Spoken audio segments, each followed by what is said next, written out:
একই গ্রামের দুই ভাই, রাহাত আর শামিউল। রাহাত বড়, ভদ্র সোজা স্বভাবের।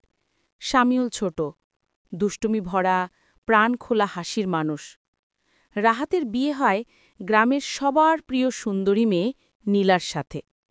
নীলা ঘরে আসতেই বাড়িতে নতুন আলো ছড়িয়ে পড়ে। সবার মতো শামিউলও ভাবল, ভাবি আসায় বাড়িতে আনন্দ বেড়ে গেল। শুরু হয় খুনসুটি, ঠাট্টা মশকরা।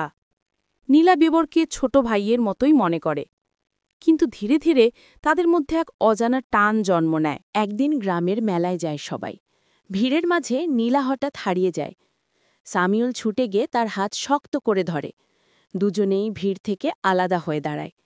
সেই মুহূর্তে তাদের চোখে চোখ পড়ে যায়। মনে হলো সময় থেমে গেছে। নীলা ভয়ে কাঁপছিল। শামিউল তাকে শান্ত করে। সেই ছোঁয়া তাদের মনের সব কথা বলে দিল। রাতের আকাশে তারা গুনতে বসে দুজন। হালকা বাতাসে নীলা শামিউলের দিকে তাকায়। চোখে চোখে এক নীরব স্বীকারোক্তি ঘটে যায়।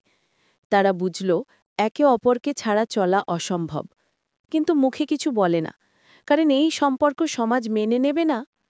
দিন কেটে যায়, তবু গোপন টান বেড়েই চলে। নীলার হৃদয় কাঁপে যখন শামিউল পাশে আসে। শামিউলের বুক ধরফর করে যখন নীলা হাসে।